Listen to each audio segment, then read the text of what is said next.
కొల్లేరు సరస్సు రక్షణకు విజ్ఞప్తి. ఇన్పుట్ రాజా శివాజీ చిత్రం విడుదల. ఏక్ దిన్ ట్రైలర్ విడుదల. ఖమ్మంలో జావీద్ మరణం. కె రామకృష్ణరాజు ఆలయం సందర్శన. తెలుగుదేశం మహిళలు ఢిల్లీ చేరారు. సీఎం క్యాంప్లో కీలక సమావేశం. కర్నూల్లో అంబేద్కర్ విగ్రహావిష్కరణ. రాయలసీమకు నీటి వరం. కర్నూల్లో రోడ్డు ప్రమాదం, 8 మృతి. నారీ శక్తి బిల్లు ప్రవేశం, జిల్లా కలెక్టర్ ఆదేశాలు. కార్ డెంటింగ్ సెంటర్ ప్రారంభం. ఖమ్మంలో పులిగుండాల ఎకో పార్క్ ప్రారంభం. పశ్చిమ బెంగాల్లో నూతన సంవత్సరం వేడుకలు. కర్నూలులో టాపర్గా ఎడిదరాణి. కొల్లేరు సరస్సు రక్షణకు న్యాయస్థానాల తీర్పులను గౌరవించాలని బొల్లిశెట్టి సత్యనారాయణ కోరారు. ఈ సరస్సు అనైతిక చర్యల వల్ల ప్రమాదంలో ఉంది. ప్రభుత్వాలు చారిత్రక పర్యావరణ సంపదను కాపాడాలని ఒత్తిడి పెరుగుతోంది. వ్యవసాయానికి పనికిరాదు, దేనికి పనికిరాదు, అది ధ్వంసం చేస్తున్నారు. అలాగే కొల్లేరు కాంటూర్ 5 వరకే మనం మాట్లాడుతున్నాం. యాక్చువల్గా కొల్లేరు కాంటూర్ 10. కొల్లేరు సరస్సు రక్షణకు చర్యలు తీసుకోవడం అత్యవసరం. ఇది రాష్ట్రానికి పర్యావరణ వరంగా ఉంది. అక్రమ ఆక్రమణలు, రాజకీయ స్వార్థం వల్ల సరస్సు ప్రమాదంలో ఉంది. ఛత్రపతి శివాజీ మహారాజు గౌరవార్థం రాజా శివాజీ అనే కొత్త చిత్రం విడుదల కానుంది.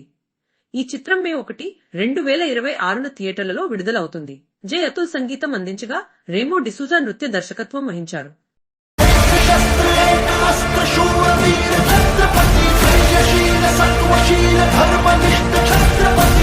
ఈ చిత్రం శివాజీ మహారాజు యొక్క సాహసాలను, హిందవీ స్వరాజ్య స్థాపనను ప్రదర్శిస్తుంది.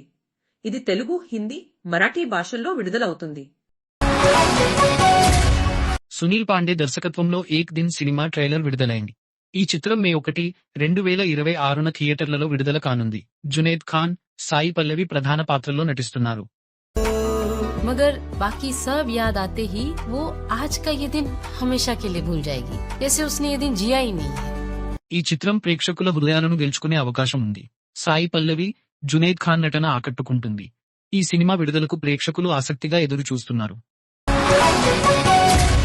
ఖమ్మం నగరానికి చెందిన మాజీ నగర అధ్యక్షుడు మహమ్మద్ జావీద్ నిన్న జరిగిన ప్రమాదంలో మరణించారు. ఖమ్మంలో ఈరోజు ఆయన అంత్యక్రియలు జరుగుతున్నాయి. మహమ్మద్ జావీద్ మృతిపై కాంగ్రెస్ జాతీయ అధ్యక్షుడు రాహుల్ గాంధీ ట్విట్టర్ ద్వారా సంతాపం వ్యక్తం చేశారు. ఖమ్మం కాంగ్రెస్ శ్రేణులు ఈ సంతాపాన్ని పార్టీ బలోపేతానికి సూచనగా భావిస్తున్నాయి. మహమ్మద్ జావీద్ పార్టీకి చేసిన సేవలను గుర్తు చేసుకుంటూ ఆయన కుటుంబానికి ప్రగాఢ సానుభూతి తెలియజేశారు. ఈ సంఘటన ఖమ్మం రాజకీయ వర్గాల్లో తీవ్ర విషాదాన్ని కలిగించింది.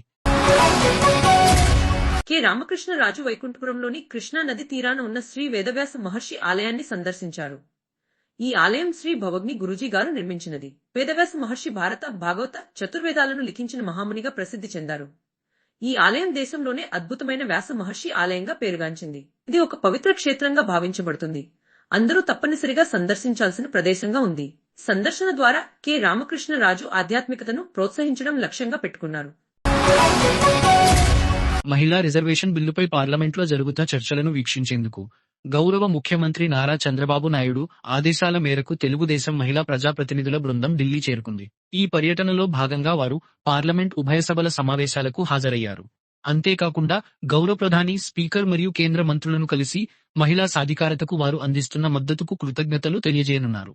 ఈ పర్యటన ద్వారా మహిళా రిజర్వేషన్ బిల్లుపై తెలుగుదేశం పార్టీ మద్దతు పునరుద్ఘాటించనుంది. మహిళా సాధికారతకు ఈ చర్చలు ఎంతో ముఖ్యమైనవి కావడంతో ఈ పర్యటనకు ప్రత్యేక ప్రాధాన్యత ఉంది.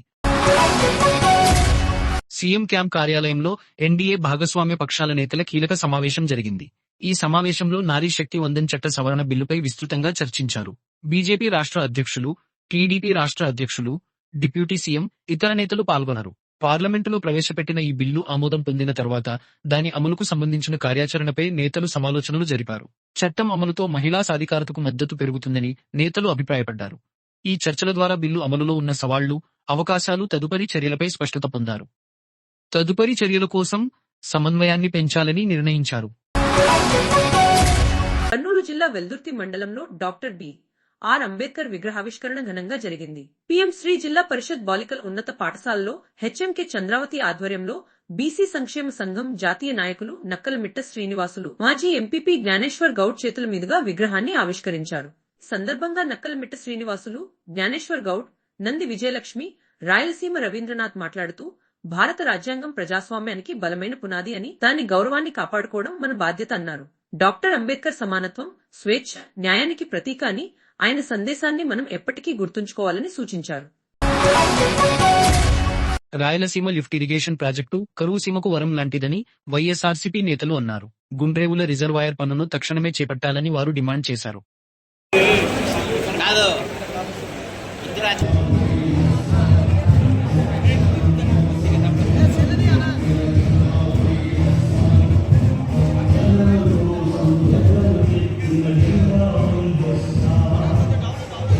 ఈ ప్రాజెక్టు రాయలసీమకు సాగునీరు అందించడంలో కీలక పాత్ర పోషిస్తుంది. వైఎస్ఆర్సీపీ నాయకులు ఈ ప్రాజెక్టు త్వరగా పూర్తవుతుందని ఆశిస్తున్నారు. కర్నూలు జిల్లా చిలకరడోన్ వద్ద జరిగిన రోడ్డు ప్రమాదంలో 8 మంది మృతి చెందడంపై ఆంధ్రప్రదేశ్ ముఖ్యమంత్రి చంద్రబాబు నాయుడు తీవ్ర దిగ్భ్రాంతి వ్యక్తం చేశారు. బొలెరో వాహనం లారీని ఢీకొన్న ఈ ప్రమాదంలో కర్ణాటకకు చెందిన భక్తులు మంత్రాలయం దర్శనానికి వస్తుండగా తెల్లవారుజామున 3:30 గంటలకు ఈ దుర్ఘటన చోటు చేసుకుంది. ఘటనా స్థలంలోనే 8 మంది మరణించారు. గాయపడిన 10 మందికి స్థానిక ఆసుపత్రిలో చికిత్స అందిస్తున్నారు. తీవ్రంగా గాయపడిన వారిని కర్నూలు ప్రభుత్వాసుపత్రికి తరలించారు. క్షతగాత్రులకు మెరుగైన వైద్యం అందించాలని సీఎం అధికారులను ఆదేశించారు. మృతుల కుటుంబాలకు ప్రగాఢ సానుభూతి తెలిపారు. నారీ శక్తి వందన్ అధినియం బిల్లు పార్లమెంట్లో ప్రవేశపెట్టిన సందర్భంగా ఈ నెల 17వ తేదీన ప్రతి నియోజకవర్గంలో ప్రత్యేక కార్యక్రమాలు నిర్వహించాలని జిల్లా కలెక్టర్ డాక్టర్ ఏ సిరి ఆదేశించారు. ఈ సందర్భంగా కలెక్టర్ నియోజకవర్గ స్పెషల్ అధికారులు, ఐసీడీఎస్, డిఆర్డీఏ, మెప్మా జిల్లా అధికారులతో టెలికాన్ఫరెన్స్ నిర్వహించారు. మహిళలకు చట్టసభల్లో 33 రిజర్వేషన్లు కల్పిస్తూ ఈ చారిత్రాత్మక సవరణ బిల్లును పురస్కరించుకుని రాష్ట్ర ప్రభుత్వం ప్రత్యేక కార్యక్రమాలు నిర్వహిస్తోంది. ప్రతి నియోజకవర్గంలో సుమారు 2000 మంది మహిళలతో కార్యక్రమం నిర్వహించాలని కలెక్టర్ ఆదేశించారు. మహిళా శక్తిని సూచిస్తూ కూచిపూడి నృత్యాలు, ఇతర సాంస్కృతిక కార్యక్రమాలు నిర్వహించాలని సూచించారు. రాష్ట్ర స్థాయిలో జరిగే కార్యక్రమం వర్చువల్ గా ప్రసారం చేసేందుకు తగిన చర్యలు తీసుకోవాలని కలెక్టర్ ఆదేశించారు. రాయల్ ఎన్ఫీల్డ్ షోరూం పక్కన ఉన్న కార్ డెంటింగ్ సెంటర్ గురించి సమాచారం అందింది. కార్ మోడల్ ఆధారంగా డెంటింగ్ ఖర్చు మారుతుందని నిర్వాహకుడు రవి తెలిపారు. సెంటర్ గత 5 సంవత్సరాలుగా ప్రజాదరణ పొందుతోంది. కార్ డెంటింగ్ కోసం సరైన ప్రదేశం వెతుకుతున్న వారికి ఇది ఒక మంచి ఎంపికగా నిలుస్తుంది. పులిగుండాల ఎకో పార్క్ ప్రారంభోత్సవం ఖమ్మం జిల్లాలో జరిగింది. మంత్రి పొంగులేటి శ్రీనివాసరెడ్డి ఈ కార్యక్రమంలో పాల్గొన్నారు. ప్రకృతి అందాలను పరిరక్షిస్తూ పర్యాటకులకు ఆకర్షణీయంగా తీర్చిదిద్దుతామని తెలిపారు. అంగులతోకి తీసుకొచ్చే విధంగా కావలసిన నిధులన్నీ కూడా ఇచ్చే ఏర్పాటు దిశగా ఈనాడు కొన్ని నిర్ణయాలు తీసుకోవడం జరిగింది. ప్రపోజల్స్ రావడంతోనే రాష్ట్ర ప్రభుత్వ పక్షాన దీన్ని డెవలప్ చేసి ఒక షేప్ ఫుల్ గా వచ్చిన తర్వాత గౌరవ ముఖ్యమంత్రి గారిని కూడా ఒక పర్యాయం ఇక్కడికి తీసుకురావడం.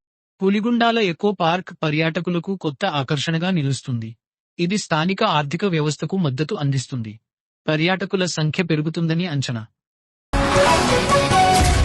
పశ్చిమ బెంగాల్లో నూతన సంవత్సర వేడుకలు జరుగుతున్నాయి.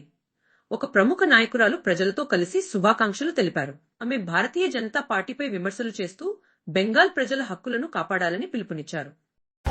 इलेक्शन का पहले कहा था 2 करोड़ करके लोगों को नौकरी देगा, 12 साल में 24 करोड़ देना चाहिए था, क्या 1 लाख दिया? ఈ సందేశం రాజకీయంగా ప్రాధాన్యం కలిగి ఉంది. బెంగాల్ గౌరవం, సంస్కృతిని కాపాడేందుకు ప్రజలను ఆహ్వానించారు. రాబోయే ఎన్నికల్లో తమ అభ్యర్థులకు మద్దతు ఇవ్వాలని కోరారు.